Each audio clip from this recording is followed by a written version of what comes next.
Hello. അപ്പോൾ big boss ഷോയിൽ നിന്ന് റസ്മിൻ പുറത്തുപോയതിനു ശേഷം എയർപോർട്ടിൽ വെച്ച് ആൾക്കാർ ചോദിച്ചപ്പോൾ റസ്മിൻ പറഞ്ഞ ഒരു കാര്യം, അവിടെ നല്ല രീതിയിൽ ഗെയിം കളിക്കുന്ന 2 പേർ ജാസ്മിനും അപ്സരയുമാണെന്നാണ്.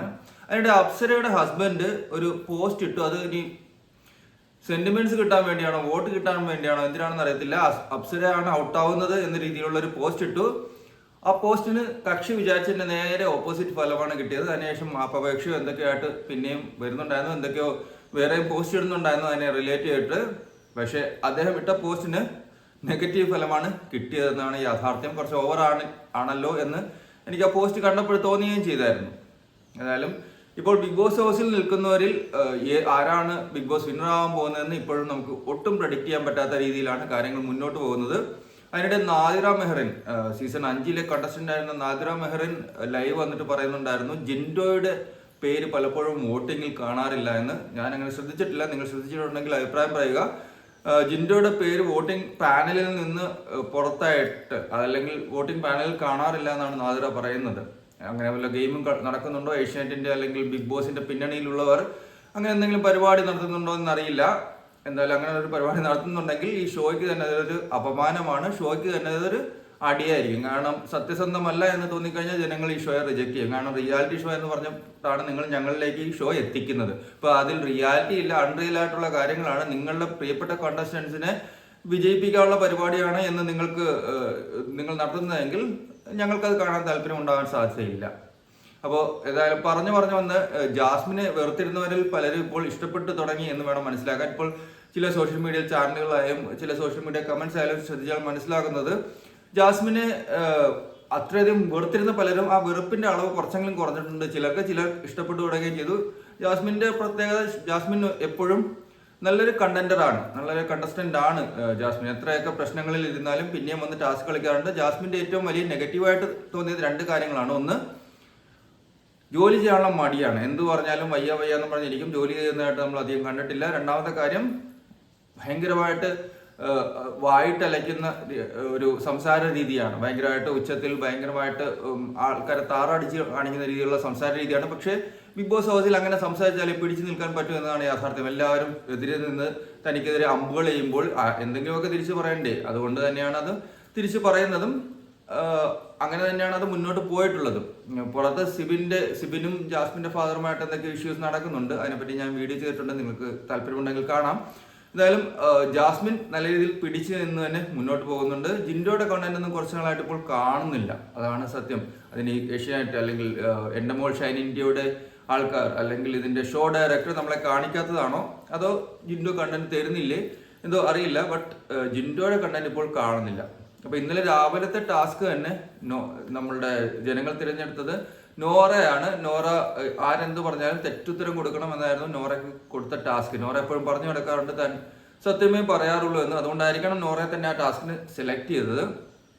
അതിനിടെ ആ ടാസ്കിന്റെ ഇടയ്ക്ക് അൻസിബയും നോറയുമായിട്ട് അടി തുടങ്ങി. ഇതിനുള്ള ട്രിഗർ ആയിട്ടുള്ള കാര്യം എന്താണെന്ന് എപ്പിസോഡിൽ കണ്ടില്ല, ഞാൻ ലൈവ് കാണാത്തതുകൊണ്ട് എനിക്കറിയില്ല. എന്തായാലും നോറയെ അൻസിബയായിട്ട് അടി തുടങ്ങി. അൻസിബയാണ് പറഞ്ഞത് നോറ അവളുടെ പേരൻസിനെ പോലും കുറ്റം പറഞ്ഞുകൊണ്ടിരിക്കുകയായിരുന്നു. കണ്ടിന്യൂസ്ലി റിപ്പീറ്റഡ്ലി അവിടെ ഇരുന്ന് ഒക്കെ കുറ്റം പറയുകയായിരുന്നു. അപ്പോൾ ഇത്രയും അവൾക്ക് വേണ്ടി സാക്രിഫൈസ് ചെയ്ത ഒരാളെ, അവളുടെ അച്ഛനെ, അവളുടെ വാപ്പയെ എങ്ങനെ കുറ്റം പറയാൻ പറ്റുന്നു എന്നാണ് അൻസിബ ചോദിക്കുന്നത്. അൻസിബ എപ്പോഴും സംസാരിക്കാറില്ല, പക്ഷെ സംസാരിക്കുമ്പോൾ പലതും കൃത്യമായ കാര്യങ്ങളാണ് സംസാരിക്കുന്നത്.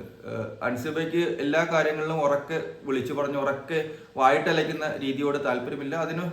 അതിന് തന്നെ ടെൻഷൻ ഉണ്ടാക്കും എന്നുള്ളതാണ് യാഥാർത്ഥ്യം. അപ്പോൾ അൻസിബ പലപ്പോഴും സംസാരിക്കുന്ന 1-2 സെന്റൻസുകളിലായിരിക്കും, അല്ലെങ്കിൽ 4-5 സെന്റൻസുകളിലായിരിക്കും, പക്ഷെ അതിൽ കംപ്ലീറ്റ് മാറ്റർ ഉണ്ടാവും. അതാണ് അൻസിബയുടെ ഒരു പ്രത്യേകത. അൻസിബ ഒരു ബിഗ് ബോസ് മെറ്റീരിയൽ ആണോ എന്ന് ചോദിച്ചാൽ അല്ല എന്ന് പറയാൻ പറ്റൂ. പക്ഷേ അൻസിബ ഇവിടെ ഒരു നല്ല വ്യക്തിയായിട്ടാണ് പലപ്പോഴും കണ്ടിട്ടുള്ളത്. ഒരേ ഒരു പ്രശ്നം, ഋഷിയെ ഉപയോഗിച്ച് കളിക്കുന്നുണ്ടായിരുന്നു കുറെ നാൾ. ഇപ്പോൾ ഋഷി മറ്റൊരു ടീമിലാണ്, നെക്സ്റ്റ് ടീമിലായതുകൊണ്ട് ഋഷിയെ ഉപയോഗിക്കാൻ പറ്റാത്തതുകൊണ്ടാണ് എന്തോ അൻസിബ ഇടയ്ക്കൊക്കെ സംസാരിക്കുന്നുണ്ട്. അപ്പോൾ നോറയ്ക്കെതിരെ ഏകദേശം ഫുൾ ഹൗസ് തിരിഞ്ഞായിരുന്നു. പക്ഷേ അതിനിടയ്ക്ക് ഈ ജിൻഡോ ടാസ്ക് കളിയുടെ എന്നും പറഞ്ഞ അവളുടെ മകൾ മേക്കെട്ട് കയറുന്നുണ്ടായിരുന്നു, ദേഷ്യപ്പെട്ട് അങ്ങോട്ട് ചെല്ലുന്നുണ്ടായിരുന്നു. ജിൻഡോയെ സംബന്ധിച്ച് ഇതൊരു അവസരമായിരുന്നു. നോറയുമായിട്ട് ആൾറെഡി ജിൻഡോയ്ക്ക് ദേഷ്യമുള്ളതാണ്. അപ്പോൾ ഇതൊരു അവസരമായിട്ട് മുതലെടുക്കാനാണ് ജിൻഡോ ശ്രമിച്ചത്. പക്ഷെ മറ്റ് ഹൗസ് മേറ്റ്സ് അപ്സരയെ പോലുള്ളവർ ജിൻഡോ തടഞ്ഞു. ജിൻഡോ അതൊരു കോണ്ടന്റ് ആക്കി ഉപയോഗിക്കാൻ ജിൻഡോ തന്റെ മാസ്കുലിനിറ്റി കാണിക്കാനുള്ള ഒരു അവസരമായിട്ടാണ് ഇതിനെ കണ്ടത്. സാധാരണഗതിയിൽ ജിൻഡോ നോറയ്ക്കെതിരെ എപ്പോഴും അവസരം കിട്ടിയാലും നല്ല രീതിയിൽ ഉപയോഗിക്കാറുണ്ട്. പിന്നെ നോറയും നമ്മുടെ ജാസ്മിനും തമ്മിലുള്ള വളരെ വലിയൊരു വ്യത്യാസം എന്തെന്നാൽ രണ്ടുപേരും മറ്റുള്ളവർക്കെതിരെ ശക്തമായി തന്നെ നിൽക്കും.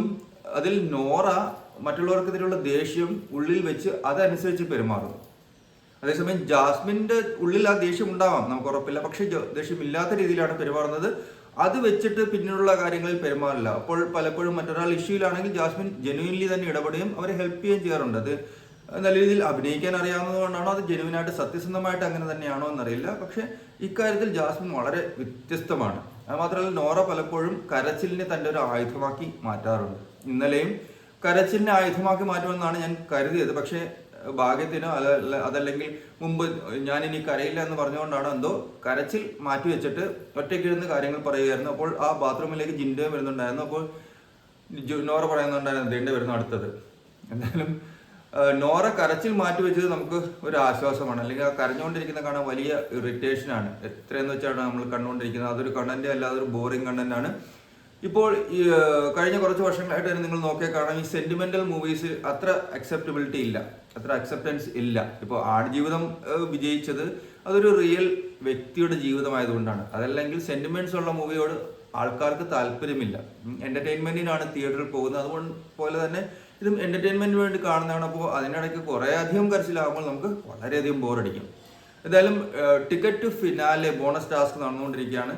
ഈ സീസൺ 6 ബിഗ് ബോസ് ടീം വിചാരിച്ചത് ഈ പവർ റൂമിനെ ഒരു കോണ്ടന്റ് ആയിട്ട് കണ്ടിന്യൂസ്ലി യൂസ് ചെയ്യുന്നതായിരിക്കണം. കാരണം ഈ പവർ റൂമിന് സ്വേച്ഛാധികാരികളായിട്ട് പ്രഖ്യാപിച്ചു കഴിയുമ്പോൾ അവർ തങ്ങളുടെ പരമാധികാരം ഉപയോഗിക്കുമ്പോൾ എന്തായാലും അവിടെ ഫ്രിക്ഷൻസ് ഉണ്ടാവാം. അങ്ങനെ അവിടെ കോണ്ടന്റ് ക്രിയേറ്റ് ചെയ്യാം എന്നായിരിക്കണം വിചാരിച്ചിരുന്നത്. കാരണം മറ്റ് ടാസ്കുകളിലൊന്നും ഇപ്പോൾ നടക്കുന്ന ഗെയിംസുകളിലൊന്നും അത്ര ഒരു എന്റർടൈൻമെന്റ് ഫാക്ടർ ഇല്ല.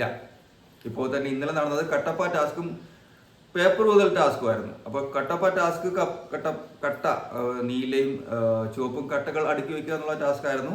അതിനുശേഷം ഒരു ബോളിൽ വെച്ചിരിക്കുന്ന പേപ്പർ കഷ്ണങ്ങൾ ഊതി പുറത്താകുക എന്നുള്ള ടാസ്ക് ആയിരുന്നു. രണ്ടും നോർമൽ ടാസ്ക് ആയിരുന്നു. അതിനകത്ത് വല്ല സ്ട്രാറ്റജീസ് ഒന്നും ഉപയോഗിക്കേണ്ട ആവശ്യമില്ല. സ്ട്രാറ്റജീസ് രണ്ടുപേരും ഉപയോഗിച്ചതുമില്ല. അതിന് സ്ട്രാറ്റജീസ് ഉപയോഗിക്കുന്നതിന് ലിമിറ്റേഷൻ ഉണ്ടല്ലോ. എല്ലാത്തിലും കയറി തന്ത്രങ്ങൾ ഉപയോഗിക്കാൻ പറ്റില്ലല്ലോ. അപ്പോൾ രണ്ടാമത്തെ ആ ബൗളിൽ നിന്നുള്ള പേപ്പർ മുതൽ ടാസ്കിൽ നന്ദന ഏറെക്കുറെ ബ്ലാക്ക് ഔട്ട് ആവുന്ന കണ്ടീഷനിലേക്ക് എത്തി. കാരണം എയർ ശരീരത്തിൽ നിന്ന് പോകുമ്പോൾ ആ ഒരു കണ്ടീഷൻ വരും. അതൊരു സാധാരണ കാര്യമാണ്. ഇപ്പോൾ നല്ല ഹാർഡ് വർക്ക് ചെയ്യുന്നതിനിടയ്ക്ക് കൂടാതെ സ്ട്രെസ്സും ഉണ്ടാവും, ടെൻഷനും ഉണ്ടാവും. ഇതിൻ്റെ എല്ലാം കൂടെ ആകുമ്പോൾ എന്തായാലും ആള് ബ്ലാക്ക് ഔട്ട് ആവാൻ സാധ്യത കൂടും. അതിൽ നല്ല രീതിയിൽ പെർഫോം ചെയ്തത് അർജുനാണ് നല്ല രീതിയിൽ പേപ്പറുകൾ ഊതി പറത്തിയത് നെക്സ്റ്റ് ടീമിന്റെ. ഈ രണ്ട് ടാസ്കിലും നെക്സ്റ്റ് ടീമാണ് ജയിച്ചത്. ഇപ്പോൾ ലീഡിങ്ങും നെക്സ്റ്റ് ടീം തന്നെയാണ്. നെക്സ്റ്റ് ടീമിന്റെ പ്രത്യേകത അതിനകത്ത് 4 പേരും നല്ല രീതിയിൽ ഗെയിം കളിക്കുന്നവരാണ്. ഋഷി, ജാസ്മിൻ, അഭിഷേക്, അർജുൻ. അപ്പോൾ 4 പേരും നല്ല രീതിയിൽ ഗെയിം കളിക്കുന്നവരാണ്. അതുകൊണ്ട് തന്നെ അവർക്കൊരു മുൻതൂക്കം എപ്പോഴായാലും ഉണ്ട്. ഡെന്നിന്റെ കാര്യമാണ് കഷ്ടം. അതിൽ 2 പേർ മാത്രമേ ഉള്ളൂ, ജിൻഡോയും നന്ദനയും. അപ്പോൾ ജിൻഡോ ഇന്നലെ നല്ല രീതിയിൽ ആ ഊതിപ്പുറത്തുന്ന ടാസ്ക് പെർഫോം ചെയ്യുമെന്നാണ് ഞാൻ കരുതിയത്. പക്ഷേ ജിൻഡോ അത്ര നല്ല രീതിയിൽ ഊതിയില്ല. അതിന് ലങ് കപ്പാസിറ്റി കുറഞ്ഞിട്ടാണോ എന്തോ ജിൻഡോ നല്ല രീതിയിൽ പെർഫോം ചെയ്തില്ല. അതുകൊണ്ട് തന്നെ അവർ ഡൗൺ ആയിരുന്നു ആ ടാസ്കിൽ. പീപ്പിൾസ് റൂമിന്റെ കാര്യം അതിലേറെ കഷ്ടമാണ്. അവിടെ 3 പേരുണ്ട്. ആ 3 പേരും ഗെയിം കളിക്കുന്നതിന് അത്ര പെർഫോമൻസ് അത്ര പോരാത്തവരാണ്. നോറ ആണെങ്കിൽ എല്ലാ ഗെയിമിനും ചാടി ഇറക്കും. പക്ഷെ എല്ലാ ഗെയിമിനും തോൽവിയാണ് നോറയുടെ വിധി എന്നതാണ് കണ്ടുകൊണ്ടിരിക്കുന്നത്. അൻസിബ അങ്ങനെ ഫിസിക്കൽ ടാസ്കിലും ഗെയിമിലും ഒന്നും അത്ര നല്ല പോലെ പെർഫോം ചെയ്യുന്ന ആളല്ല എന്ന് അൻസിബ തന്നെ പറഞ്ഞിട്ടുണ്ട്. അത് കാണുമ്പോൾ അറിയുകയും ചെയ്യാം. അൻസിബയ്ക്ക് അതിൽ ഒരു ടാലന്റ് കുറവുണ്ട്, അതിൽ പ്രാക്ടീസ് കുറവുള്ള ഒരാളാണ്. അപ്പോൾ ബിഗ് ബോസിൽ ഉള്ളിൽ നടക്കുന്നതിനേക്കാൾ കൂടുതൽ ഗെയിംസ് വെളിയിലാണ് ഇപ്പോൾ നടന്നുകൊണ്ടിരിക്കുന്നത്. സിബിൻ, ബിഗ് ബോസ് തർക്കം, അഖിൽ മാരാർ, ശോഭ വിശ്വനാഥ് തർക്കം, അങ്ങനെ പല പല തർക്കങ്ങൾ. അതിലേക്ക് അഖിൽ മാരാർ ധന്യ രാമൻ എന്നൊരു സോഷ്യൽ ആക്ടിവിസ്റ്റിനെയും വലിച്ചിരുന്നുണ്ട്. അഖിൽ മാരാർ സാബുമോൻ അബ്ദുൾ സമദ് എന്ന ആദ്യത്തെ ബിഗ് ബോസ് വിന്നറേയും വലിച്ചിരുന്നുണ്ട്. എല്ലാവരെയും വലിച്ചിട്ട് കുറച്ചുകൂടെ പൂരം കൊഴിപ്പിക്കാനാണ് അഖിൽ മാരാർ ശ്രമിക്കുന്നതെന്ന് തോന്നുന്നു. എന്തായാലും 2 പേരുടെ ഇന്റർവ്യൂസും വരുന്നുണ്ട്. 2 പേരും സോഷ്യൽ മീഡിയയിലും ആക്റ്റീവാണ്. അതുകൊണ്ട് കുറച്ചുകൂടെ ഇൻകം വരുന്നുണ്ടാവും. എന്തായാലും ശോഭ വിശ്വനാഥ് അഖിൽ മാരാറിനെതിരെ പോലീസ് കംപ്ലൈൻറ്റും കൊടുത്തിട്ടുണ്ട്. അപ്പോൾ ഇതൊക്കെയാണ് ബിഗ് ബോസ് ഹൗസിൽ ഇന്നലെ നടന്ന വിശേഷങ്ങളുടെ ഒരു ചെറിയ രൂപം. Thank you.